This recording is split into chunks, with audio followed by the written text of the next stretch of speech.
Hello student, कैसे आप सभी लोग। उम्मीद करता हूँ आप सभी अच्छे और स्वस्थ होंगे। तो हमारी जो इनऑर्गेनिक केमिस्ट्री की तीसरी यूनिट चल रही है, आज उसके छठे नंबर के लेक्चर में आप लोगों को पता मैं किसकी बात करने वाला हूँ, क्वांटम संख्या की। क्योंकि आप लोगों को पता लेक्चर नंबर 5 के अंदर क्वांटम संख्या अपना रनिंग में चल रहा था। तो आज के इस लेक्चर में क्वांटम संख्या के वो 2-4 एग्जाम्पल आपको सॉल्व करने के लिए दिए थे, उनको करवा देता हूँ। ठीक है, उसके बाद आज के इस लेक्चर में स्पेक्ट्रोस्कोपिक निम्नतम अवस्था, स्पेक्ट्रोस्कोपिक ग्राउंड स्टेट क्या होती है, इसको बहुत बढ़िया तरीका से मैं समझा दूंगा। ठीक है ना। तो आज के इस लेक्चर में स्पेक्ट्रोस्कोपिक निम्नतम अवस्था वाले टॉपिक को हम कंप्लीट कर लेंगे, फिर अगले वाले लेक्चर में अगले टॉपिक का डिस्कशन करेंगे। ठीक है, तो मैं आप लोगों के लिए वो एग्जांपल सॉल्व करवा देता हूं जो मैंने आप लोगों के लिए दिए थे। ठीक है ना। तो मैं एग्जांपल को लिख लेता हूं जो एग्जांपल आप लोगों के लिए मैंने दिए थे। एक तो कौन सा दिया था 4s1, ठीक है ना। एक मैंने कौन से दिया था 3d8, एक कौन सा दिया था आप लोगों के लिए 4f14, ठीक है ना। एक मैंने आप लोगों के लिए कौन सा दिया था 2p6, एक कौन सा दिया था आप लोगों के लिए 4p5, और एक दिया था मैंने आप लोगों के लिए 4f3। ठीक है ना। ये एग्जांपल आप लोगों के लिए सॉल्व करने के लिए दिए थे, तो आप लोग इनको देख लेना और अपने मन से आप भी कितने भी एग्जांपल ले सकते हो भाई, ये डिपेंड नहीं करता ये तो मैंने एग्जांपल लिया, आप लोग एग्जांपल ले लो, सॉल्व करके देख लो। ठीक है ना। बस आपको कॉन्सेप्ट आना चाहिए कि क्वांटम संख्या हम किस तरीके से निकालते हैं। आप लोगों के लिए बता दिया, क्वांटम संख्या के लिए सिर्फ एक ट्रिक ही चलती है। वो ट्रिक कौन सी होती है, क्या क्वांटम संख्या हमेशा कौन से इलेक्ट्रॉन की निकालते हैं, अंतिम इलेक्ट्रॉन की। क्वांटम संख्या कौन से इलेक्ट्रॉन की निकालते हैं, अंतिम इलेक्ट्रॉन की निकालते हैं, मतलब क्वांटम संख्या लास्ट इलेक्ट्रॉन की निकालते हैं। चलो करते हैं डिस्कशन। मुझे सबसे पहले मैं बात करता हूं 4s1 की। मैं किसकी बात करता हूं 4s1 की। ठीक है ना। तो आप लोगों को पता है कि यहां पर n, l, m और s सबके क्वांटम संख्या के मान निकालने हैं। ठीक है ना। ये किसको करता है, मुख्य क्वांटम संख्या, ये दिगंशी क्वांटम संख्या, ये चुंबकीय क्वांटम संख्या और ये चक्रण क्वांटम संख्या, मतलब principal quantum number, azimuthal quantum number, magnetic quantum number, और ये कौन सी होती है, स्पिन क्वांटम नंबर। अब देखो यहां पर जो आप लोगों की n की वैल्यू है वो कितनी दे रखी है आप लोगों के लिए 4, सही है ना। मैंने आप लोगों के लिए पहले ही बता दिया कि ऑर्बिटल से पहले जो संख्या होगी, कक्षक से पहले जो संख्या होगी वो किसको शो करती है, कोस को शो करती है। कोस को मतलब स्मॉल n को शो करती है, स्मॉल n को शो करती है। अब आपको लोगों को पता है कि s, p, d और f, l की वैल्यू s के लिए कितनी होती है 0, 1, 2 और 3। तो कॉमन सी बात है, s की वैल्यू s की वैल्यू कितनी होगी l के लिए 0, ठीक है ना। मतलब s के लिए l की वैल्यू कितनी होगी 0। और आप लोगों को पता है कि s के अंदर चाहे आप 1 इलेक्ट्रॉन भरो, चाहे s के अंदर आप 2 इलेक्ट्रॉन भरो, मैग्नेटिक मूवमेंट के मान ऑल टाइम क्या आते हैं आप लोगों के 0। ठीक है ना। तो यहाँ पर s में कितने इलेक्ट्रॉन आएंगे आप लोगों के 0। अब आप लोगों को पता है कि पहला इलेक्ट्रॉन देखो, ये आप लोगों को पता 4s ऑर्बिटल होती है और उसके अंदर कितने इलेक्ट्रॉन है, 1। पहला इलेक्ट्रॉन आप लोगों को पता है कौन सा होता है, क्लॉकवाइज होता है। क्लॉकवाइज होता है तो क्लॉकवाइज की वैल्यू क्या होती है आप लोगों की +1। इसका मतलब 4s1 के लिए 4 क्वांटम संख्याओं के मान आप लोगों के ये रहे। आप लोग मिला लेना क्या किया है क्या नहीं किया, आप लोग मिला लेना कि आपने क्या किया, ये आपका आंसर है। चलो ठीक है, मैं अगले वाले की बात कर लेता हूं। तो चलो अगले वाले की बात कर लेते हैं। अगला वाला जो हमारा वो है 3d8। अगला वाला कौन सा हमारा 3d8, कौन है 3d8। 3d8 के लिए वो 4 क्वांटम संख्या के मान निकाल लेते हैं। अब आप लोगों को पता है 0, इधर क्या लिख देता हूं +1, +2, -1, -2, 8 इलेक्ट्रॉन 8 इलेक्ट्रॉन भर दूं, 1, 2, 3, 4, 5, 6, 7 और 8। इसका मतलब ये 8वां इलेक्ट्रॉन आपका कौन सा है, अंतिम इलेक्ट्रॉन। तो क्वांटम संख्या हमें इसकी देखनी है, इसकी देखनी है। तो n, l, m और ये हो गई आपकी s। तो n की वैल्यू कितनी हो गई आपको पता है कितनी हो गई 3, और l की वैल्यू d के लिए कितनी होती है 2 लिख दी। अब m की वैल्यू देख लो आप लोग, लास्ट इलेक्ट्रॉन आपका किस में जा रहा है 8 में इलेक्ट्रॉन, 8 में इलेक्ट्रॉन आपका किस में जा रहा है 0 में, तो 0 लिख दो। और आपको पता 8वां इलेक्ट्रॉन आपका कौन सा है, एंटी क्लॉकवाइज। अगर एंटी क्लॉकवाइज है तो एंटी क्लॉकवाइज की वैल्यू क्या लिखते हैं +8। ये आप लोगों को 3d8 के लिए 4 क्वांटम संख्या के मान है, आप लोग अपना अपना मिला लेना। ठीक है ना। 3d8 के लिए 4 क्वांटम संख्या के मान है। अब मैं अगला एग्जांपल ले लेता हूं। अगला एग्जांपल कौन सा है, ठीक है ना। अगला एग्जांपल ले रखा 4f14। अगला एग्जांपल आप लोगों को कौन सा ले रखा 4f14। तो वही 4f14, ठीक है ना। 4f14 वही 7 ऑर्बिटल बना लो आप, 1 2 3 4 5 6, 1 2 3 4 5 6 और 7। बीच वाली को 0, +1, +2, +3, -1 -2 और ये हो गई आप लोगों की -3, वही N L M और S, ठीक है ना।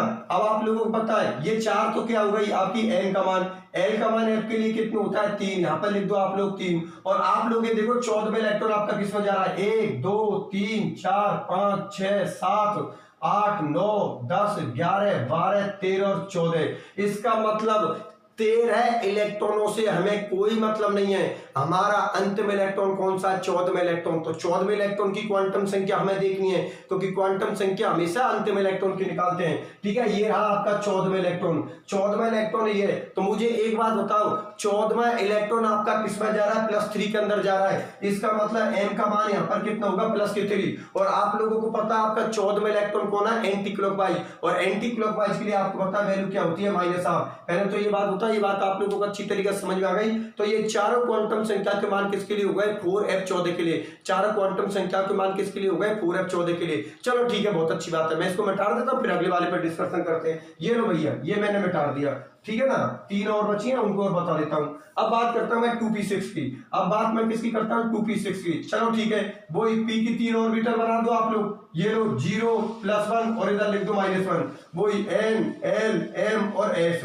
अब आपको पता है n की वैल्यू कितनी हो गई, 2, और p के लिए l की वैल्यू कितनी होती है, 1 लिख दिया। अब आपको पता है 6 इलेक्ट्रॉन बने, 1 2 3 4 5 और 6, ठीक है ना। इसका मतलब हमें छठे इलेक्ट्रॉन की क्वांटम संख्या देखनी है, मतलब 5 इलेक्ट्रॉनों से हमें कोई मतलब नहीं, हमारा मतलब कौन से इलेक्ट्रॉन से होगा, छठे इलेक्ट्रॉन से, क्योंकि छठा इलेक्ट्रॉन अपना लास्ट इलेक्ट्रॉन है, ठीक है। तो देखो लास्ट इलेक्ट्रॉन आपका छठा किसमें जा रहा है, +1 है, तो यहाँ पर m का मान कितना होगा, +1। और आपको पता है आपका जो छठा इलेक्ट्रॉन है वो कौन है, आपका एंटी क्लॉकवाइज, और एंटी क्लॉकवाइज तो आपका आंसर आएगा -12। तो ये चारों क्वांटम संख्या आप लोगों की किसकी हो गई, 2p6 के लिए। निकालना आ गया होगा, अब तो यार देखते पहचान रहे होंगे, अब तो देखते ही पहचान रहे होंगे, ठीक है ना। कल की क्लास में बहुत बढ़िया तरीके से समझ में आ गई, अब तो सिर्फ फॉर्मेलिटी बेस में बता रहा हूं मैं, क्योंकि मुझे पता है जितने भी तुम लोग देख रहे हो सबके समझ में आ गई, ठीक है ना। और शकल देख के अब तो मैं तो बाद में सोल्व करूं, उससे पहले तो आप शकल देख के चारों की क्वांटम संख्या के मान खुद के दिमाग में लिख रहे होंगे, ठीक है ना। बस वो तो मैंने एग्जांपल दिए थे, तो मैं आप लोगों के सामने बस उनको सोल्व कर रहा हूं। मुझे पता है जितने भी इस वक्त स्टूडेंट देख रहे हैं उन सबके समझ में आ गए, और इतने अच्छा समझ में आ गए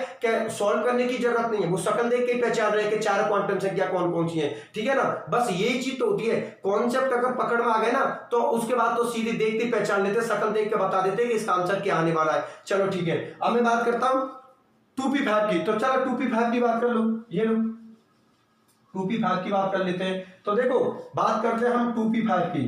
2p5 के लिए वही n l m और s, ये लो चार क्वांटम संख्या निकालनी है। तो देखो n का मान कितना हो गया, 2, और p के लिए l की वैल्यू कितनी होती है, 1। अब आपको पता है मैं कितने इलेक्ट्रॉन भरूं, 5 इलेक्ट्रॉन भर दूं। तो देखो ये हो गए आपके 2 और 2 4 और 5, 5वां इलेक्ट्रॉन आपका कौन सा लास्ट इलेक्ट्रॉन, 1 2 3 4 5। इसका मतलब क्वांटम संख्या कौन से इलेक्ट्रॉन की देखनी है, इसकी देखनी है। ये इलेक्ट्रॉन किसमें जा रहा है, 0 के अंदर, ये इलेक्ट्रॉन किसमें जा रहा है, 0 में। तो m का मान कितना होगा, 0, और ये इलेक्ट्रॉन आपका कौन है, एंटी क्लॉकवाइज, तो यहाँ पर लिख दो -12। इस तरीका से 2p5 की चारों क्वांटम संख्याओं के मान आप लोगों के सामने आप लोग देख लो, ठीक है ना। अब मैं बात करता हूँ लास्ट एंड फाइनल की, लास्ट एंड फाइनल 4f3 की बात करके ये टॉपिक अपना खत्म हो जाएगा, ठीक है ना।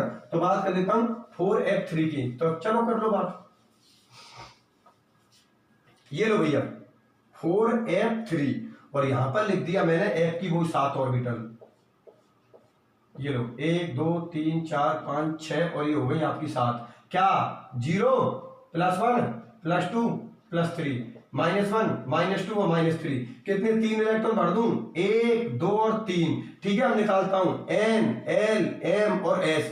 तो देखो n का मान तो कितना हो गया आपका 4, और l का मान f के लिए कितना होता है 3, यहां पर लिख दो आप लोग 3। और आपको पता है ये आपका लास्ट इलेक्ट्रॉन कौन सा है, तीसरा इलेक्ट्रॉन। इसका मतलब क्वांटम संख्या मुझे इस लास्ट इलेक्ट्रॉन की देखनी है, तीसरा इलेक्ट्रॉन अपना लास्ट है तो इसकी क्वांटम संख्या देखनी है। ये लास्ट इलेक्ट्रॉन आपका किसमें जा रहा है, -1 के अंदर, इसका मतलब यहां पर लिख देता हूं -1। और आप लोगों को पता है ये इलेक्ट्रॉन आपका कौन सा, क्लॉकवाइज, और क्लॉकवाइज के लिए क्या लिखते हैं, प्लस आप, क्लॉकवाइज के लिए हम क्या लिखते हैं, प्लस आप। ये लो ये आपकी 4f3 की चार क्वांटम संख्याओं के मान होगी। तो मैं ये बात मान लूं कि क्वांटम संख्या वाला टॉपिक बिल्कुल आपके दिमाग में बिल्कुल फिट हो गया, अब दोबारा कभी इसको नहीं भूलोगे, क्वांटम संख्या को दोबारा कभी मत भूल जाना आप लोग, ठीक है ना। मैं बता देता हूं आप लोगों के लिए, IIT, PMT मतलब 11 12 की जितनी भी मेडिकल और इंजीनियर की जो एग्जाम लगती हैं उनका फेवरेट क्वेश्चन होता है क्वांटम संख्या। उनके लिए तो बहुत बड़ी बात होती है ये क्वांटम संख्या, उनके लिए तो बहुत बड़ी बात हो, तुम्हारे लिए भी बहुत बड़ी बात थी।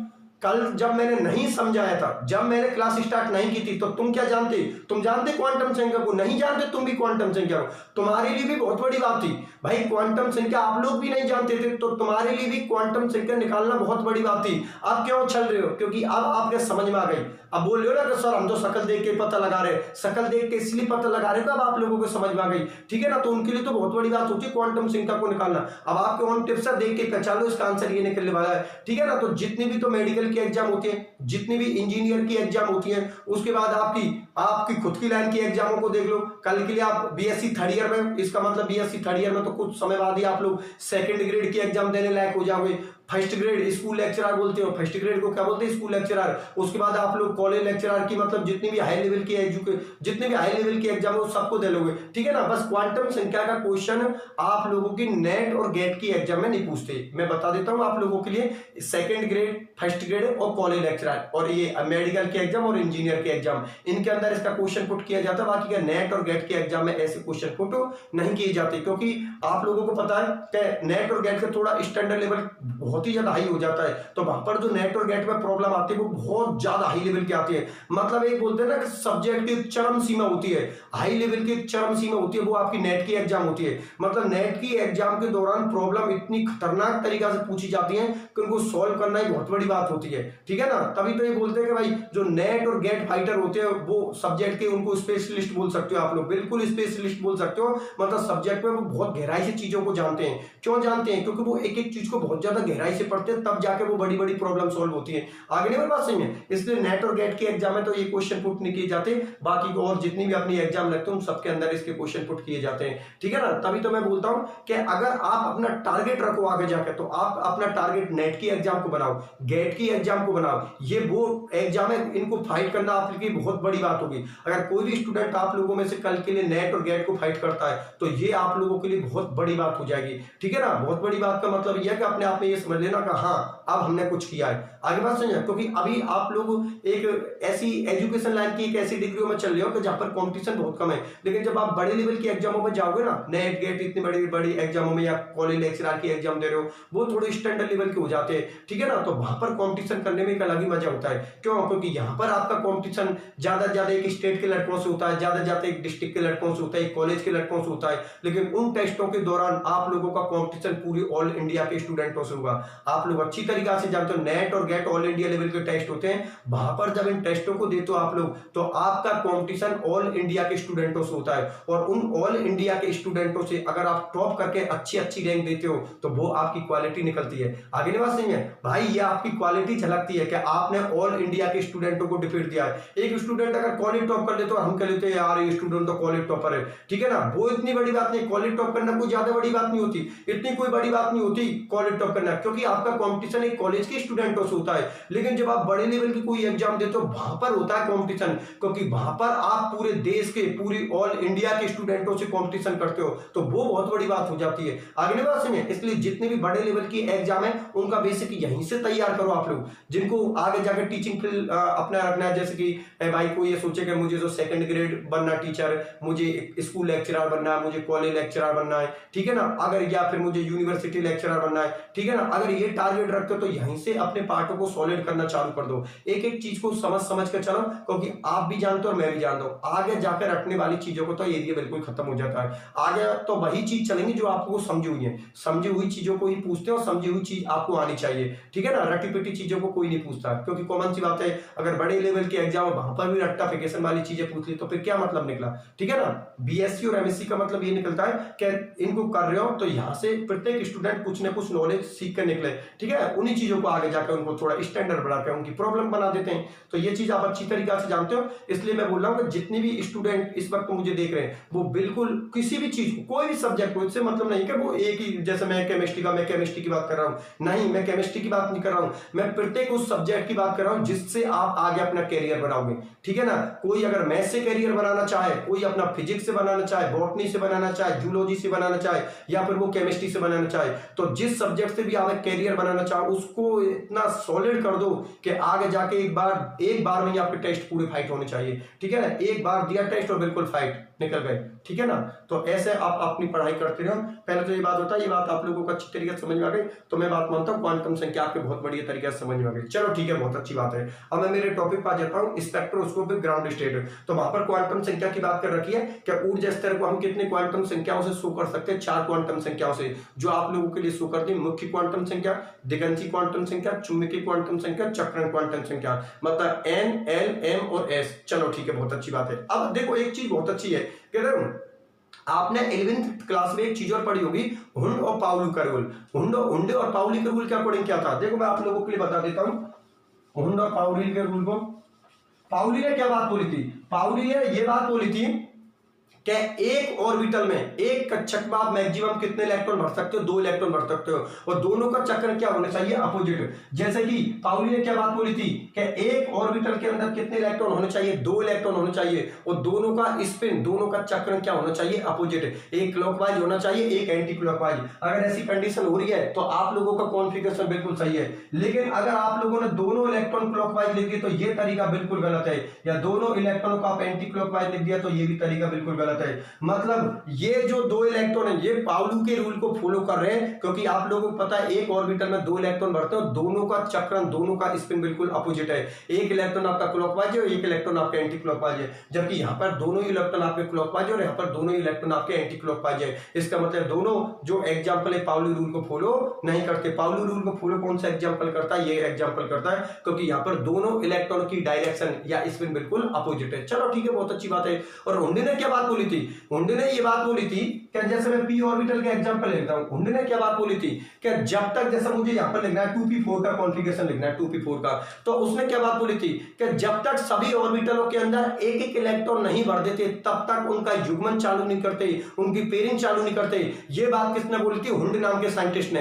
हुंडी नाम के साइंटिस्ट ने क्या बात बोली थी कि जब तक सभी कक्षकों में एक एक इलेक्ट्रॉन नहीं भर देते, जब तक सभी कक्षकों के अंदर एक एक इलेक्ट्रॉन नहीं भर देते तब तक उनका युग्मन चालू नहीं करते, उनकी पेयरिंग चालू नहीं करते। कैसे, जैसे कि यहां पर मैं 4 इलेक्ट्रॉन को अगर ऐसे लिखूं तो ये मेरा तरीका बिल्कुल गलत है। 4 इलेक्ट्रॉन किस तरीका से भरे जाते हैं आप लोग अच्छी तरीका से जानते हो। 4 इलेक्ट्रॉन किस तरीका से भरे जाते हैं, पहले सबके अंदर एक एक इलेक्ट्रॉन पहुंचाते हैं, उसके बाद उनका पेयरिंग चालू की जाता है, उनका युग्मन चालू किया जाता है। किस तरीका से, 1 2 3 और 4 इस इलेक्ट्रॉन है, 5वां भरना पड़े तो ऐसा, और 6ठा इलेक्ट्रॉन इस तरीका से। इसका मतलब पहले सभी इलेक्ट्रॉन एक एक बार कंप्लीट कर दोगे, उसके बाद उनकी पेयरिंग चालू करते हैं, उनका युग्मन चालू करते हैं। तो पहले तो ये बात आप लोगों को समझ में आ गई ना, हुंडी पाउली कंचार। और इन्होंने ही क्या बात बोली थी कि उस ऑर्बिटल में सबसे पहले इलेक्ट्रॉन भरते हैं जिसकी एनर्जी कम होती है, क्योंकि जिसकी एनर्जी कम होती है उसकी स्टेबिलिटी ज्यादा होती है। आप लोग अच्छी तरीका से जानते हो कि इस टाइप का रिलेशन ऊर्जा से क्या होता है, विक्रमानुपाती। स्टेबिलिटी का रिलेशन एनर्जी से क्या होता है, इनवर्सली प्रोपोर्शनल। अगर एनर्जी जितनी ज्यादा इंक्रीज होगी स्टेबिलिटी उतनी ही ज्यादा डिक्रीज होगी। आगे मेरी बात समझ में, या स्टेबिलिटी जितनी ज्यादा इंक्रीज होगी एनर्जी उतनी ही कम डिक्रीज होगी। मेरी बात समझ में आई है नहीं आई, हिंदी मीडियम वाले हो, इस टाइप का रिलेशन ऊर्जा से क्या होता है, विक्रमानुपाती। जिसकी जितनी ज्यादा ऊर्जा होती है उसकी स्थायित्व उतना ही कम होता है, या उल्टा बोल दो, जिसका स्थायित्व जितना ज्यादा होता है उसकी ऊर्जा उतनी ही कम होती है। ठीक है ना। तो यहां पर मैंने 3 बात बोल दी। पहली बात क्या बोली पाउली के अनुसार कि एक कक्षक में मैक्सिमम कितने इलेक्ट्रॉन भर सकते हैं, 2। दोनों का चक्र क्या होता है, अपोजिट होता है। फिर हुंडी में क्या बात बोली थी कि जब तक सभी कक्षकों में एक एक इलेक्ट्रॉन नहीं भर देते तब तक उनका युग्मन चालू नहीं करते, उनकी पेयरिंग चालू नहीं करते। और इसी के दौरान एक बात और बोली है कि जिसकी ऊर्जा सबसे कम होती है उसमें इलेक्ट्रॉन पहले भरते हैं। तभी तो हम लिखते हैं T2G और EG। तो आपको पता है EG की एनर्जी ज्यादा होती थी, T2G एक एनर्जी कम होती थी। जो नीचे ऑर्बिटल आती उसमें इलेक्ट्रॉन हम पहले भरते थे। क्यों, क्योंकि उसकी ऊर्जा कम होती थी। ठीक है ना। तो जिसकी एनर्जी कम होती है उसमें इलेक्ट्रॉन हम पहले भरते हैं क्योंकि उसकी स्टेबिलिटी ज्यादा होती है। चलो ठीक है, बहुत अच्छी बात है ये। तो आप सुनो मेरी बात ध्यान से, ये बात आप लोगों को अच्छी तरीके से समझ में आ गई। खूब जानते हैं 11वीं क्लास के टॉपिक है। 11वीं क्लास में जो परमाणु संरचना एटॉमिक नंबर नाम का आपका चैप्टर नंबर 2 था ना, मैं बता देता हूं 11वीं क्लास में आप लोगों का चैप्टर नंबर 2 जिसका नाम था परमाणु संरचना एटॉमिक स्ट्रक्चर, उसके दौरान इन चीजों को सिखाते थे। पाउली का और सराती पेलम इन पर ही अटैक करते थे, पाउली, हुंड और भैया क्वांटम संख्या, इतनी सारी चीजों का अटैक किया था, परमाणु संरचना, रदरफोर्ड, बोर, और सबसे अच्छी बात क्या है कि आपकी क्वांटम केमिस्ट्री के अंदर रदरफोर्ड, बोर, पूरे सब आने वाले हैं, वो फिजिकल केमिस्ट्री में देखेंगे, ठीक है ना। पहले तो ये बात होता है, ये बात आप लोगों को अच्छी तरीके से समझ में आ गई। अब सुनो मेरी बात ध्यान से, कि बात करते हैं हम पी ऑर्बिटल की। तो आप लोगों को पता पी ऑर्बिटल कहां से चालू होती है? बोरॉन से। बिल्कुल सही बात है, पी ऑर्बिटल कहां से चालू होती है? बोरॉन से चालू होती है। क्योंकि आप लोग जानते हो हाइड्रोजन का क्या होता है? 1s1, हीलियम का क्या होता है? 1s2, लिथियम का क्या होता है? 1s2 2s1, और बेरिलियम का क्या होता है? 1s2, बेरिलियम का क्या होता है? 1s2 2s2। इसका मतलब पी नहीं आया। जैसे ही बोरॉन आता है तो क्या बोलते हो? 1s2 2s2 2p1। इधर देखो, ये किसका, ये कॉन्फ़िगरेशन तो किसका लिखते हो? हाइड्रोजन का 1s1, हीलियम के क्या लिखते हो? 1s2, लिथियम का क्या लिखते हो? 1s2 2s1, और आप लोगों को पता बेरिलियम के क्या लिखते हो? 1s2 2s2, और जैसे ही बोरॉन आता है तो आप लोग क्या बोलते हो? 1s2 2s2 और 2p1। इसका मतलब ये निकला कि आप लोगों की जो p ऑर्बिटल है वो कहां से चालू होती है? बोरॉन से। आप लोगों की जो p ऑर्बिटल है वो कहां से चालू होती है? बोरॉन से। आप लोग इस चीज को अच्छी तरीके से जानते हो, ठीक है ना। कहां से चालू होती है? बोरॉन से। और इनकी क्वांटम संख्या तो मैंने अभी आप लोगों के लिए बता दी। कि कोई पूछ ले कि भैया बोरॉन के लिए 2p1 की 4 क्वांटम संख्या के मान बोलिए, कैसा क्वेश्चन घुमा के कैसे भी पूछ सकता है वो। बोरॉन के लिए 2p1 के लिए 4 क्वांटम संख्याओं के मान निकालिए। किसके लिए? 2p1 के लिए। तो वही n का मान कितना? 2, l का मान कितना? 1, m का मान कितना हो गया? p के अंदर इलेक्ट्रॉन भर के देख लो, m का मान कितना हो गया? -1, और s का मान कितना हो गया? +12। चलो ठीक है, ये 2p1 के लिए 4 क्वांटम संख्या के मान हो गए। अब मैंने क्वांटम संख्या क्यों सिखाई थी? क्योंकि यहाँ पर मुझे उसकी जरूरत पड़ गई। आगे नहीं मेरे पास में क्वांटम संख्या मैंने क्यों सिखाई थी? क्योंकि यहाँ पर अब मुझे क्वांटम संख्या की जरूरत पड़ेगी, मुझे आवश्यकता पड़ेगी। आगे नहीं मेरे पास में, इसलिए मैंने पहले टॉपिक को बिल्कुल जड़ से उठाया था, क्वांटम संख्याओं से उठाया था। क्योंकि क्वांटम संख्या अगर आप लोगों को समझ में नहीं आती तो ये टॉपिक आप लोगों को अच्छी तरीके से समझ में नहीं आता, ठीक है ना। आगे नहीं मेरे पास में, इसीलिए मैंने क्वांटम संख्या को सिखाया था कि जहां पर भी क्वांटम संख्या की बात होगी तो आप समझ जाओगे क्वांटम संख्या क्या होती है। चलो ठीक है, बहुत अच्छी बात है। अब सुनो मेरी बात ध्यान से, मैंने आपसे पहले बोल रखी है एक चीज तो मैंने आपसे पहले बोल रखी है कि मेरे साथ साथ आप लोगों को नोट्स बनाने। तो आप लोगों के नोट्सों के अंदर मैंने एक एग्जांपल ले रखा है, मैं आप लोगों के लिए पहले तो पूरा मिटा देता हूं, फिर उसके बाद डिस्कशन करता हूं। देखो ध्यान से समझना, मैं बहुत अच्छी बात करूंगा अभी डिस्कशन।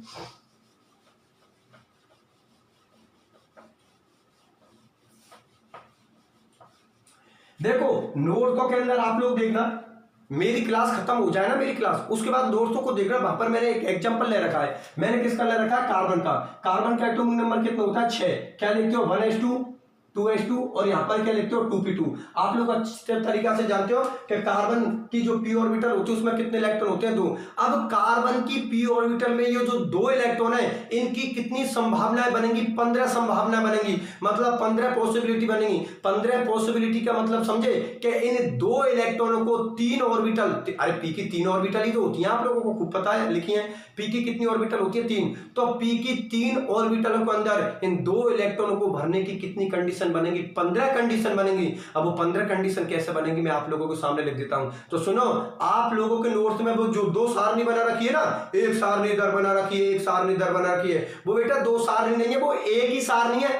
जिन स्टूडेंटों ने अभी तक नोट्स नहीं बनाए उसके, तो आप कोशिश करना कि वो पूरी एक सारणी बनाना, ठीक है ना। वो अलग अलग बना रखी है, एक सारणी इधर बना रखी है, एक सारणी इधर बना रखी है, और स्टूडेंट सोचते होंगे 2 सारणी है। 2 सारणी नहीं है, वो सारणी एक ही है। वो मैंने नोट्स में ऐसे क्यों लिख रखी थी? क्योंकि मेरे पास नीचे जगह नहीं थी। एक बार होता मेरे पास जगह नहीं थी तो इसलिए मैंने उसको तोड़कर 2 पार्ट बना दिए, जबकि वो सारणी आपकी एक ही है। मैं आप लोगों को सामने लिख देता हूं, पूरी की पूरी एक सारणी है। तो स्टूडेंट जितने भी इस वक्त मुझे देख रहे हैं, जब फेयर कॉपी में आप उस मेंशन करो ना, तो कोशिश ये करना कि अब पूरी सारणी को मिलाकर बनाना आप लोग, ठीक है। मेरे पास तो जगह नहीं थी इसलिए मैंने उसको 2 पार्टों में बना दिया, एक पार्ट इधर कर दिया, एक पार्ट इधर कर दिया। उसकी 15 पॉसिबिलिटी होती है। वो सारणी आपकी 2 नहीं है, वो सारणी आपकी एक ही है। तो आप लोग जब फेयर कॉपी में उतारो तो कोशिश करना कि वो पूरी सारणी को एक साथ ही बनाना। 15 कंडीशन कौन सी होती है मैं आप लोगों को सामने लिख देता हूं कि 15 पॉसिबिलिटी उसकी कौन कौन सी बन रही है, ठीक है ना। 15 पॉसिबिलिटी उसकी कौन कौन सी बन रही है, मैं किस सारणी की बात कर रहा हूं। देखो सारणी बनाते ही आप लोग समझ जाओगे, मैं इस सारणी की बात कर रहा हूं। ये 2 सारणी नहीं है भैया, ये एक सारणी है। नोट में 2 बना रखी क्योंकि मेरे पास जगह नहीं थी, मैं फिर बता रहा हूं। आप लोगों को कोशिश करना है कि कॉपी के अंदर एक ही बनाना है इसको पूरी को, ठीक है ना।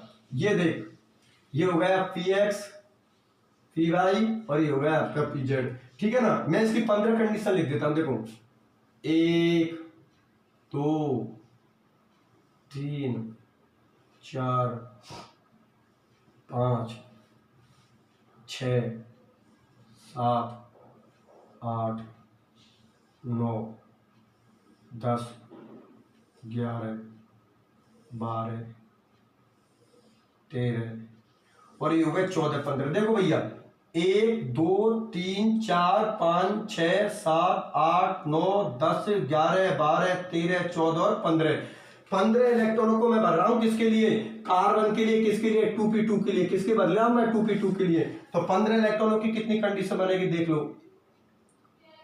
2 इलेक्ट्रॉन मतलब 2 इलेक्ट्रॉनों की कितनी कंडीशन बनेगी, 15 कंडीशन आपके सामने लिख रहा हूं।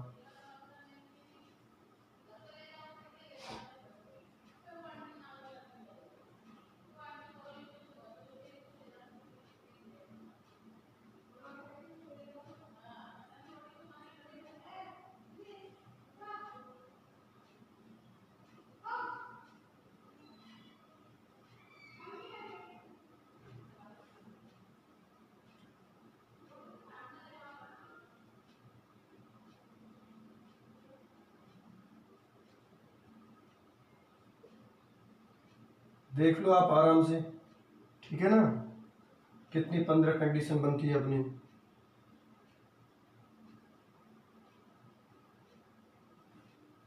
एक मिनट देख लेता हूं मैं, कोई गलत तो नहीं कर दी। एक बन गई, एक ये बन गई, एक ये बन गई, एक ये बन गई,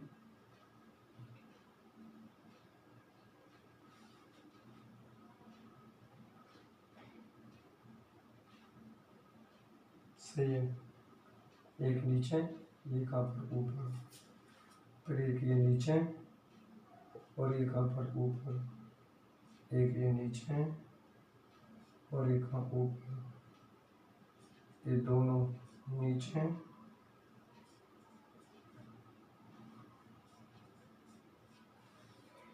ये लो भैया, सीरीज आपके मैंने सामने लिख दी। अब इधर देख लो, सुनो मेरी बात ध्यान से। आप लोगों के सामने मैंने सारणी बना दी। सारणी किसकी बनाई है, मैंने सारणी बनाई है कार्बन के 2p2 इलेक्ट्रॉनों की। मैंने कितनी कंडीशन बना दी, 15। मतलब इन p ऑर्बिटल के अंदर इन 2 इलेक्ट्रॉनों को आप कितने तरीका से भर सकते हो, 15 तरीका से भर सकते हो। वो 15 तरीका से आप क्यों भर सकते हो, क्योंकि आप लोग अच्छी तरीका से जानते हो कि यहां पर px, py और pz, पी की 3 ऑर्बिटल होती है, तीनों की एनर्जी बिल्कुल समान होती है, तीनों की एनर्जी बिल्कुल सेम होती है। अरे पी ऑर्बिटल को ऐसे ही तो लिखते हो, ये तो कौन हो गए, पी एक्स हो गए, ये कौन सी हो गए, पी वाई हो गए, ये कौन सी हो गए, पी जेड। इन तीनों की एनर्जी क्या होती है, समान होती है। इन तीनों की एनर्जी क्या होती है, सेम होती है। इसका मतलब इस बात से कोई डिपेंड नहीं करता कि आप उस इलेक्ट्रॉन को किस ऑर्बिटल में भर रहे हो। जब तीनों की एनर्जी सेम है तो आप कहीं पर भी इलेक्ट्रॉन को भर सकते हो। मेरी बात समझ रहे हो, नहीं समझ रहे हो, एक बार सुन लो भैया। ये पी की तीनों ऑर्बिटलों की एनर्जी क्या होती है, समान होती है। समान होने का मतलब समझे आप लोग, क्या जो भी आप इलेक्ट्रॉन भर रहे हो, पी के अंदर भर रहे हो, डी के अंदर भर रहे हो या एफ के अंदर भर रहे हो, आप किसी भी ऑर्बिटल के अंदर उन इलेक्ट्रॉनों को भर सकते हो, क्योंकि आप लोगों की एनर्जी बिल्कुल सेम है। इसका मतलब इस इस 2p ऑर्बिटल के लिए 2 इलेक्ट्रॉनों की कितनी कंडीशन बन रही है, 15 कंडीशन। मतलब 2 इलेक्ट्रॉनों को p ऑर्बिटल में भरने की कितनी कंडीशन बन रही है, 15 कंडीशन। और सबसे बड़ी बात क्या है कि 15 कंडीशनों में से एक भी कंडीशन एक दूसरे को मैच नहीं कर रही। आप पूरी 15 के 15 को देख लो, सब एक दूसरे से अपोजिट है। आप 15 की 15 को मैच करके देख लेना, कोई सी भी कंडीशन एक दूसरे को मैच नहीं कर रही है। इसका मतलब पी के अंदर इन 2 इलेक्ट्रॉनों को भरने की कितनी कंडीशन बन रही है, मेरी 15 कंडीशन बन रही है। बात मेरी समझ में आई या नहीं आई, कितनी कंडीशन बन रही है, 15 कंडीशन। किन इलेक्ट्रॉनों के लिए, इन 2 इलेक्ट्रॉनों के लिए। 2 इलेक्ट्रॉनों के लिए कितनी कंडीशन बन रही है, 15। और एक भी कंडीशन एक दूसरे को मैच नहीं कर रही है। ये बात आप लोगों को समझ में आ गई। तो जो स्टूडेंट अब फेयर कॉपी में नोट्स बनाए, तो फेयर कॉपी में कोशिश करना है पूरी सारणी को एक पेज में बनाना, ठीक है, जिससे बाद में पता लगे। नहीं आप लोग ये समझोगे कि दोनों सारणी अलग अलग है। अरे भैया वो दोनों सारणी अलग अलग नहीं है, नोट्स तो में लिख रखी है ना, एक सारणी इधर कर रखी है, एक सारणी इधर, तो देखने पर ऐसा लग रहा है कि शायद 2 सारणी होंगी। वो 2 सारणी नहीं है, वो 2 टेबल नहीं है, आप लोगों की एक ही टेबल है। आगे नहीं बात समझ में, वो एक ही टेबल है। वो तो मेरे पास जगह नहीं थी, इसलिए मैंने उसको 2 पार्टों में बना दिया, एक इधर कर दिया, एक इधर कर दिया। जबकि अब आप लोग जो नोट्स बनाओ, कोशिश करना कि आप उसको पूरे के पूरे एक पेज में बना लेना, जिससे जब कभी पढ़ो ना तो आपको पता हो कि ये सारणी 2 नहीं है, ये सारणी एक ही है जो किसको बता रही है, पी के अंदर 2 इलेक्ट्रॉन को भरने की कंडीशन को, पी के अंदर 2 इलेक्ट्रॉनों को भरने की कंडीशन को बता रही है। पी के अंदर जब 2 इलेक्ट्रॉन भरते हैं तो उनकी कितनी कंडीशन बनती है, 15 कंडीशन बनती है। चलो ठीक है, बहुत अच्छी बात है। अब सुनो मेरी बात, यहां तक तो कोई दिक्कत नहीं है, ये तो मैंने पी की ऑर्बिटल की बता दी। ये इसका मतलब ये निकला, सौभातन की एक बात बता देता हूं कि उसका कहने का मतलब ये है कि अगर ऑर्बिटलों की ऊर्जा सेम है, अगर कक्षकों की ऊर्जा सेम है, तो आप किसी भी ऑर्बिटल में इलेक्ट्रॉन भर सकते हो। अगर एनर्जी सेम है तो किसी में भी भर सकते हो, वो तो एनर्जी डिफरेंट होता है। तभी तो हम बोलते हैं कि जिसकी ऊर्जा कम होती है उसमें इलेक्ट्रॉन पहले भरते हैं और जिसकी एनर्जी ज्यादा होती है उसमें इलेक्ट्रॉन बाद में भरते हैं। लेकिन जब आपकी ऊर्जा समान है, एनर्जी सेम है, तो इलेक्ट्रॉन किसी में भी आप भर सकते हो। मेरी बात आप लोगों को समझ में आ गई? क्या बात समझ में आ गई कि जब ऑर्बिटल की एनर्जी सेम होती है तो किसी में भी आप इलेक्ट्रॉन भर सकते हो, लेकिन जब ऑर्बिटलों की एनर्जी में डिफरेंट होता है तो उसमें पहले इलेक्ट्रॉन भरते हैं जिसकी ऊर्जा कम होती है। चलो ठीक है, बहुत अच्छी बात है, इसको तो मैं मिटा देता हूं। फिर 4 क्वांटम संख्याओं के लिए कैपिटल वो वर्ड यूज किया, तो अभी मैं उसके बारे में डिस्कशन कर लेता हूं मैं आप लोगों के लिए, ठीक है ना। किसके बारे में डिस्कशन कर रखा है, उसके सबके बारे में अभी डिस्कशन करने वाला हूं आप लोगों से।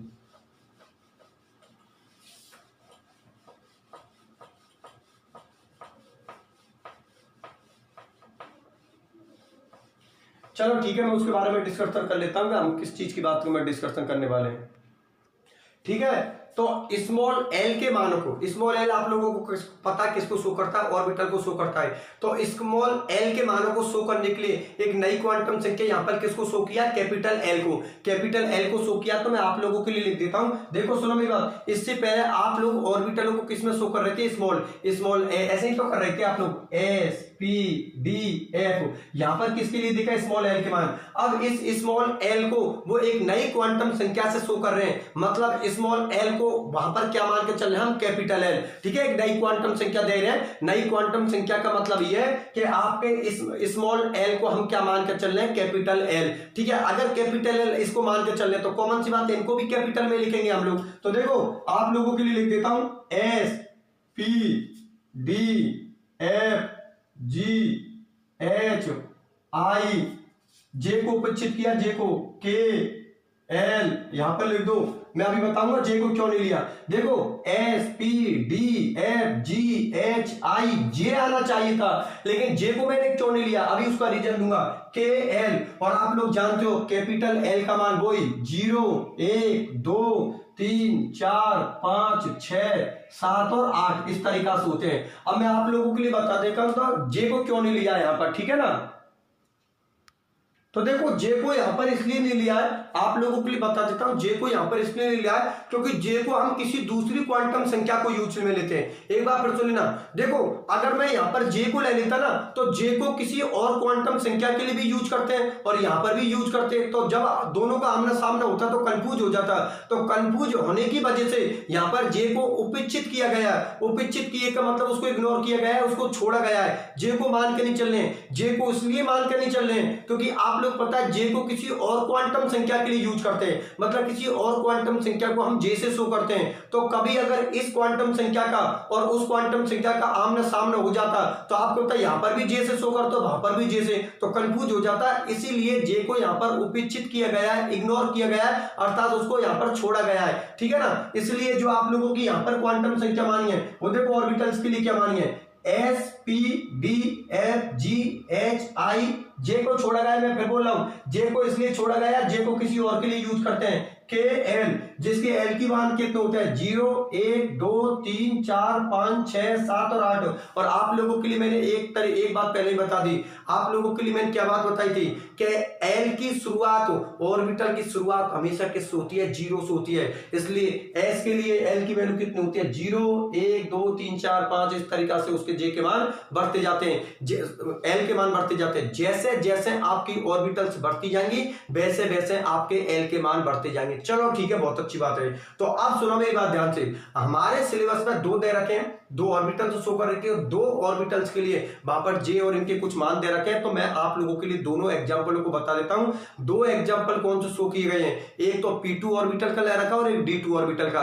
जैसे P2 ऑर्बिटल का आप लोगों को समझ में आ गया और D2 ऑर्बिटल का आप लोगों को समझ में आ गया है, वैसे ही आपका स्पेक्ट्रोस्कोपिक निम्नतम अवस्था वाला जो टॉपिक है, स्पेक्ट्रोस्कोपिक ग्राउंड स्टेट वाला जो टॉपिक है, ये आप लोगों का क्या हो जाएगा, खत्म हो जाएगा।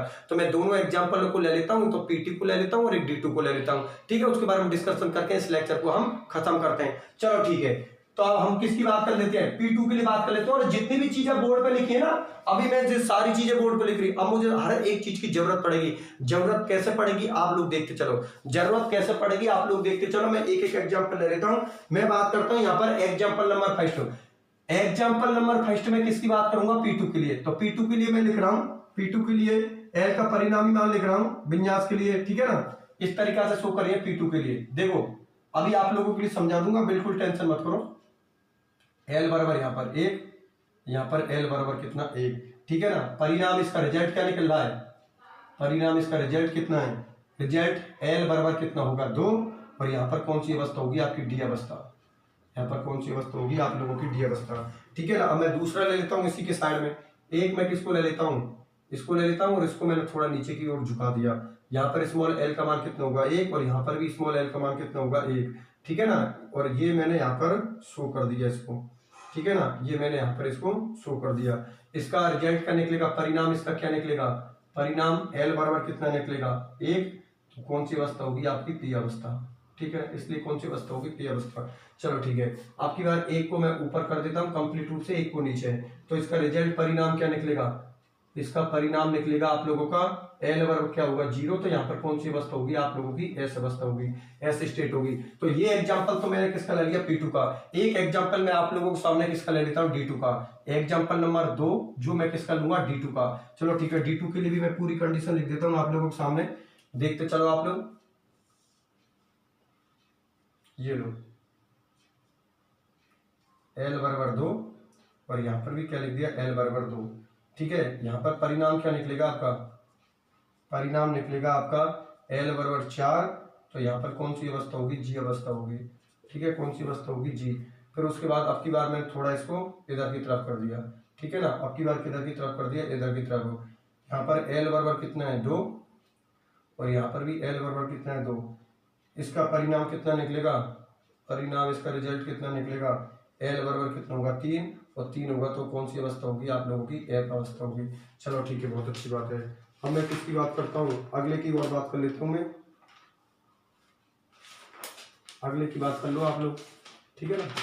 अभी मैं पांचों को लिख देता हूँ, पांचों को लिखने के बाद मैं डिस्कशन करूंगा। अभी आप लोगों को समझ में आ जाएगी कि मैं कैसे इन ऑर्बिटल्स की बात कर रहा हूँ, ठीक है ना। यहाँ पर L बराबर 2 लिख दिया, यहाँ पर L बराबर 2 लिख दिया, और यहाँ पर इसका परिणाम क्या लिख दिया मैंने, यहाँ पर लिख देता हूँ, जगह कम है मेरे पास। इसका परिणाम क्या होगा, L बराबर 2 होगा, तो कौन सी बात है, कौन सी अवस्था होगी, डी अवस्था होगी, ठीक है। इसलिए कौन सी अवस्था होगी, डी अवस्था। कितनी कंडीशन हो गई, 3, चौथी को मैं इस तरीका से लेता हूं, ठीक है। इसके लिए भी L बराबर कितना होगा 2, इसके लिए भी L बराबर कितना होगा 2, और यहाँ पर परिणाम आपका रिजल्ट क्या निकलेगा आप लोगों का, L बराबर 1, और L बराबर 1 होने पर कौन सी अवस्था होती है आपकी पी अवस्था होती है। चलो ठीक है, आपकी बार मैं कंडीशन क्या कर लेता हूँ, बिल्कुल ऊपर नीचे कर देता हूँ। यहाँ पर भी L बराबर 2, और यहाँ पर भी L बराबर 2। आपका परिणाम रिजल्ट क्या निकलेगा आपका L बराबर 0, और कौन सी अवस्था होती है L बराबर 0 होने पर, चूंकि कौन सी अवस्था होती है आप लोगों की S अवस्था होती है, ठीक है ना। कौन सी अवस्था होती है, S अवस्था। अब देख लो आप लोग, अब इधर देखो आप लोग, देखो सुनो मेरी बात ध्यान से। अब पूरा फोकस बोर्ड पे कर देना, जितने बार पूरा फोकस बोर्ड पे कर देना, क्योंकि दोनों एग्जांपलों को मैं अब आप लोगों के लिए एक्सप्लेन कर देता हूं कि P2 के लिए मैंने क्या अवस्था लिखी है और D2 के लिए मैंने क्या अवस्था लिखी है। मतलब ये एग्जांपल तो कौन सा होगा D2 का, और ये एग्जांपल कौन सा होगा P2 का होगा। चलो ठीक है, मैं यहाँ पर इन चीजों को लिख देता हूं, S P D F G H। L की वैल्यू 0 1 2 3 4 5, ये लो, इसको इधर मैंने साइड में कर दिया समझाने के लिए। चलो ठीक है, अब सुनते चलो मेरी बात। यार मुझे एक बात बताओ, देखो ध्यान से समझना अब आप लोग, मैं किसके लिए परिणामी मान, स्पेक्ट्रोस्कोपिक जो परिणामी मान है, रिजल्टिंग वैल्यू में किसके लिए निकाल रहा हूं, पहले मैं किसके लिए निकालूंगा, P2 के लिए निकालूंगा, P2 के लिए निकालूंगा। चलो ठीक है, तो P2 के लिए एक एक इलेक्ट्रॉन की कंडीशन देखते चलते हैं हम लोग। तो एक बात बताओ यार, P के लिए L की वैल्यू कितनी होती है 1। अरे भाई सही है ना, P के लिए L की वैल्यू कितनी होती है 1। और आप लोगों को यहाँ पर पता है कि P के पास इलेक्ट्रॉन कितने हैं 2। तो यहाँ पर रिजल्टिंग वैल्यू मैं प्रत्येक इलेक्ट्रॉन की अलग अलग तरीका से मान रहा हूँ। इसका मतलब P के अंदर कितने इलेक्ट्रॉन है 2 इलेक्ट्रॉन है भाई। P के अंदर कितने इलेक्ट्रॉन है 2 और P के लिए L की वैल्यू कितनी होती है 1। तो एक इलेक्ट्रॉन को मैं 1 मान कर चल रहा हूं। तो देखो सुनो, एक इलेक्ट्रॉन की डायरेक्शन तो आप लोगों की ये रही और एक इलेक्ट्रॉन की डायरेक्शन आप लोगों की ये रही। और मैं क्या बोल रहा हूँ, प्रत्येक इलेक्ट्रॉन के लिए मैं L की वैल्यू देख रहा हूँ, प्रत्येक इलेक्ट्रॉन के लिए L की वैल्यू देख रहा हूँ। तो इस इलेक्ट्रॉन के लिए L की वैल्यू कितनी हो गई 1, बिल्कुल सही है। अरे p ऑर्बिटल के लिए L की वैल्यू 1 ही तो होती है। और दूसरे इलेक्ट्रॉन के लिए भी मैं दूसरे इलेक्ट्रॉन के लिए भी मैंने L की वैल्यू कितनी देख लाई 1। अब आप मुझे एक बात बताओ, दोनों इलेक्ट्रॉनों की डायरेक्शन एक दिशा में। भाई आप लोगों को पता है दोनों ही इलेक्ट्रॉनों की डायरेक्शन ऊपर की ओर जा रही है। इस इलेक्ट्रॉन की डायरेक्शन भी ऊपर की ओर जा रही है और इस इलेक्ट्रॉन की डायरेक्शन भी ऊपर की ओर जा रही है। तो मुझे एक बात बताओ यार, अगर इन दोनों इलेक्ट्रॉनों की डायरेक्शन एक जैसी है तो दोनों इलेक्ट्रॉनों की जो वैल्यू है वो क्या होगी, जुड़ जाएगी। तो एक और एक कितने हो गए 2। तो यहां पर कैपिटल L, ये तो कौन है स्मॉल l का मान, एक और एक आप लोगों को पता है, एक और एक ये रहा, एक ही रहा। इन दोनों एक और एक कितने होते हैं 2।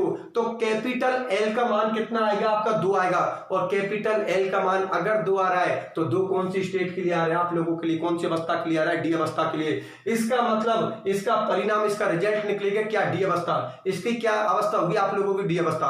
अब की बार मैंने क्या किया कि एक इलेक्ट्रॉन की डायरेक्शन को थोड़ा मैंने घुमा दिया, मतलब इधर की तरफ कर दिया। तो अब आप लोगों को पता है एक इलेक्ट्रॉन की डायरेक्शन ही आप लोगों की माइन होगी, ठीक है। इस वाली डायरेक्शन को हम नहीं देख रहे हैं, डायरेक्शन ओनली सिर्फ कौन सी माइन होगी, ये। तो आप लोगों को पता अगर ये डायरेक्शन माइन होगी, कहने का मतलब है जो इलेक्ट्रॉन कंप्लीट रूप ऊपर से ऊपर की ओर जाएगा ना, उसी की हमें काउंट करनी है, ठीक है। एक बार सुन लो मेरी बात, जो इलेक्ट्रॉन की डायरेक्शन कंप्लीट रूप से ऊपर की ओर जाएगी उसी की हमें काउंट करनी है। और जैसे जैसे वैल्यू झुकती जाएगी वैसे वैसे एक घटता जाएगा। एक कैसे घटता जाएगा, इसके लिए कितनी आई है 2, अगले वाले के लिए कितनी आएगी 1 और फिर उससे अगले वाले के लिए कितनी आएगी 0। मतलब एक एक वैल्यू आपकी घटती जाएगी। कैसे देखते चलो, इस वाले की मैं काउंट नहीं कर रहा हूं, इस इलेक्ट्रॉन की डायरेक्शन कंप्लीट रूप से कहां पर जा रही है, ऊपर की ओर। तो L का मान कितना हुआ 1, ठीक है ना, L का मान कितना हुआ 1। तो ये तो इस इलेक्ट्रॉन के लिए हो गया, ये तो इस इलेक्ट्रॉन के लिए हो गया। लेकिन कंप्लीट जब मैं ऑर्बिटल्स की बात करता हूं तो कंप्लीट ऑर्बिटल के लिए एक नई क्वांटम संख्या दी गई है, मैंने पहले ही बता दी। ये यहां पर स्मॉल l किसको शो कर रहा है, स्मॉल l जो आप लोगों की वैल्यू है वो इलेक्ट्रॉन की को शो कर रहा है। और ये कैपिटल L यहां पर वैल्यू मान रखी है, वो किसके लिए मान रखी है, ऑर्बिटल्स के लिए मान रखी है। मेरी बात आप लोगों को समझ में आई या नहीं आई, एक बार फिर देख लो भैया, सुन लो ध्यान से। ये स्मॉल l है ना, स्मॉल l का मान रखा है यहां पर इलेक्ट्रॉन के लिए, ठीक है ना। और ये कैपिटल L मान रखा है यहां पर ऑर्बिटल्स के लिए, ठीक है ना। तो देखो यहां पर कितने इलेक्ट्रॉन की वैल्यू 1, तो 1 मान लिया, 1 इसकी मैं मान ही रहा हूं। मैं क्या बोलिए कि जिस इलेक्ट्रॉन की डायरेक्शन कंप्लीट रूप से ऊपर की ओर होगी उसी की माननी है हमारे लिए, वही माननी है हमें, ठीक है। तो इसकी कंप्लीट रूप से ऊपर की ओर है और इसकी थोड़ी नीचे की ओर झुक गई, तो ये हमें नहीं माननी है। इसका मतलब L परिणाम क्या हुआ, रिजल्ट क्या हुआ, L की वैल्यू 1 हुई। और L की वैल्यू अगर 1 हुई तो वो कौन सी अवस्था होगी आप लोगों की, P अवस्था होगी, P स्टेट होगी। मैं फिर बोल रहा हूं आप लोगों के लिए नई क्वांटम संख्या दी गई है। अभी मैंने क्या बात बोली है कि एक नई क्वांटम संख्या को हम किससे शो करते हैं, कैपिटल से। कैपिटल L की बात कर दी तो इसका मतलब जितनी भी ऑर्बिटल्स है वो सब किसमें होंगी, कैपिटल L के अंदर होंगी। चलो ठीक है। अब आप लोगों को पता है यहां पर एक इलेक्ट्रॉन तो कंप्लीट रूप से ऊपर की ओर जा रहा है और एक इलेक्ट्रॉन कंप्लीट रूप से नीचे की ओर जा रहा है। और आप अच्छी तरीका से जानते हो कि जब एक इलेक्ट्रॉन कंप्लीट रूप से ऊपर की ओर जाता है, जब एक इलेक्ट्रॉन कंप्लीट रूप से नीचे की ओर जाता है, तो दोनों ही वैल्यू एक दूसरे को कैंसिल आउट कर देती है। इसका मतलब इस L का मान भी कितना 1 और इस L का मान भी कितना 1, दोनों ने एक दूसरे को क्या कर दिया, कैंसिल आउट कर दिया। अगर दोनों ने एक दूसरे को कैंसिल आउट कर दिया तो कैपिटल L का मान कितना आएगा 0। और अगर कैपिटल L का मान 0 आएगा तो वो कौन सी अवस्था होगी आप लोगों की, S अवस्था होगी। मेरी बात आप लोगों को समझ में आई या नहीं आई। अब मैं बात करता हूं किसकी, D2 ऑर्बिटल की। ये तो समझ में आ गया ना, P2 की कितनी कंडीशन बननी है आपकी, 3 कंडीशन बननी है, ठीक है ना। P2 की कितनी कंडीशन बननी है, 3 कंडीशन बननी है। स्मॉल l यहां पर ये किसको शो कर रहा है, इलेक्ट्रॉन को। और यहां पर जो कैपिटल L की वैल्यू किसको शो कर रही है, स्टेट को शो कर रही है, क्वांटम संख्या को शो कर रही है, किसको, ऑर्बिटल्स को शो कर रही है। चलो ठीक है, मैं बात करता हूं D2 की। तो आप लोगों को पता है कि D2 के पास भी इलेक्ट्रॉन कितने हैं, 2। जानते हो D2 के पास में इलेक्ट्रॉन कितने, 2। और आप लोगों को ये भी पता है कि अगर D2 के पास इलेक्ट्रॉन 2 है तो स्मॉल l का मान D के लिए कितना होता है, 2। भाई यहां पर मैंने क्या लिखा है, यहां पर 1 लिखा है। 1 इसलिए लिखा है क्योंकि आप लोगों को पता, आप इलेक्ट्रॉन किसमें देख रहे हो, P के अंदर, तो P के अंदर l की वैल्यू कितनी होती है, 1 ही तो होती है। अब मैं किसके लिए देखूंगा, D के लिए, तो D के लिए देखूंगा तो जो D का इलेक्ट्रॉन होगा उसको मैं किससे शो करूंगा, 2 से शो करूंगा। क्यों, क्योंकि D के लिए l की वैल्यू कितनी होती है, 2। तभी तो देखो यहां पर मैंने 1 लिखा है और यहां पर मैंने कितना लिखा है, 2 क्यों लिखा है, क्योंकि मैं बात कौन सी ऑर्बिटल की कर रहा हूं, D ऑर्बिटल की। तो इसके इलेक्ट्रॉन को हम किससे शो करते हैं, 1 से, बिल्कुल सही बात है, क्योंकि P के लिए वैल्यू कितनी होती है, 1। और इसके इलेक्ट्रॉन को हम किससे शो करते हैं, 2 से। 2 से इसलिए शो करते हैं क्योंकि D के लिए l की वैल्यू कितनी होती है आप लोगों की, 2। तो देखो सुनो मेरी बात, दोनों इलेक्ट्रॉन की डायरेक्शन बिल्कुल ऊपर की ओर जा रही है, ऊपर की ओर जा रही है, तो दोनों वैल्यू जुड़ जाएंगी तो 2 और 2 कितने होते हैं, 4 होते हैं। l का मान कितना आ रहा है, 4। अब देख लो l का मान 4 कौन सी अवस्था के लिए आ रहा है, किस अवस्था के लिए आ रही है, G अवस्था के लिए। अब आप लोगों को एक चीज समझ में आ गई, अब ये वैल्यू घटती जाएगी और कहां तक घटेगी, 0 तक। क्योंकि आप लोग अच्छी तरीका से जानते हो कि l की वैल्यू कहां तक आ सकती है, 0 तक आ सकती है, ठीक है ना। तो मैक्सिमम मान कितना होगा, 4, और मिनिमम आप लोगों का मान कितना हुआ है, 0। एक बात सुन लो, यहां पर कॉमन सेंस का रूल लग रहा है। कॉमन सेंस का रूल कैसे लग रहा है, मैं क्या बात बोल रहा हूं कि जो पहली ऑर्बिटल के लिए वैल्यू आई है, l का मान 4 आया है, तो आप लोगों के एक चीज के लिए कर लो दिमाग में कि ये वैल्यू कहां तक जाएगी, 0 तक। तो पॉसिबिलिटी एक 4 वाली तो बन गई, उसके बाद 3 वाली बनेगी, 2 वाली बनेगी, 1 वाली बनेगी और 0 वाली बनेगी।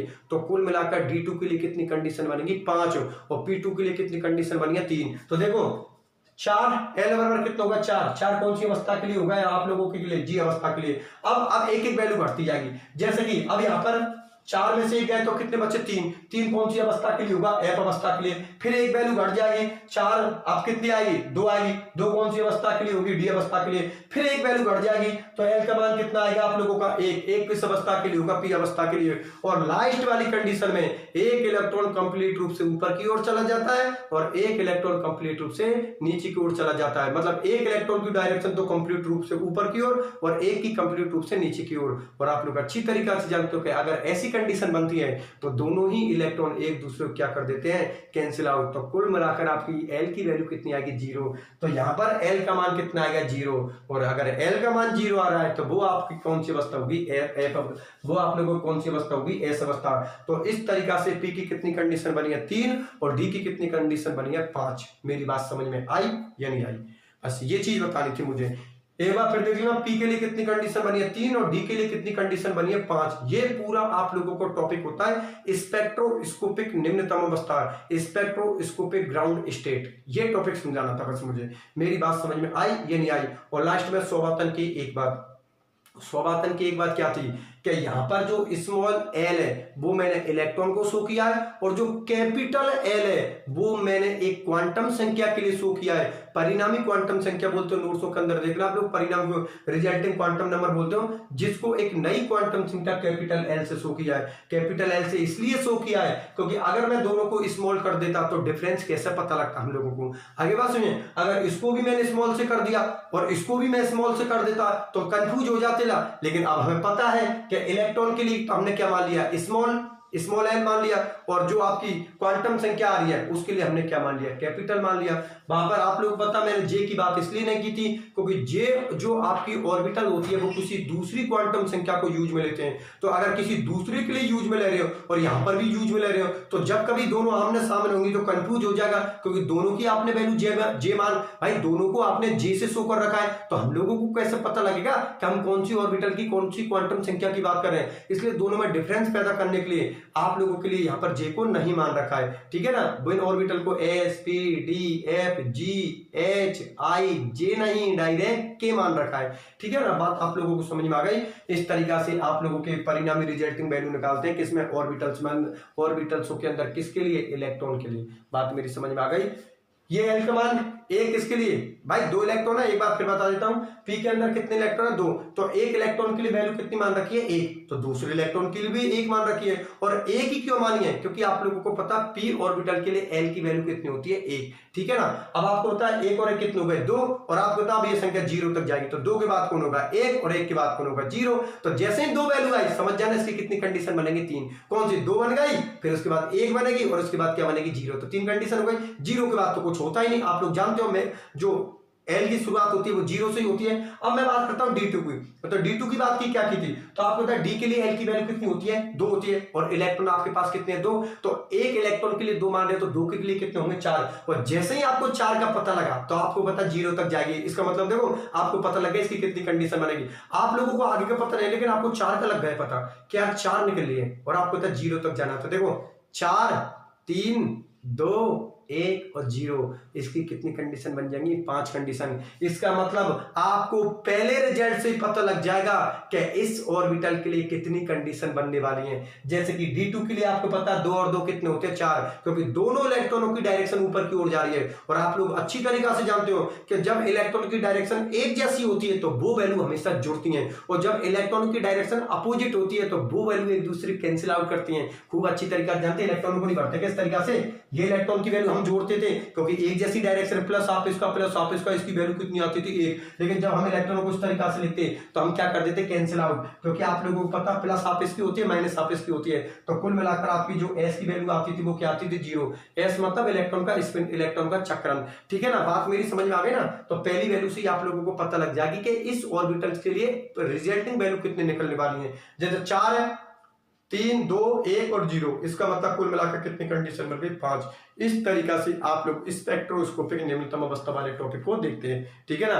किसी भी स्टूडेंट को कोई भी डाउट हो तो बिल्कुल आप लोग मेरे से पूछ लेना।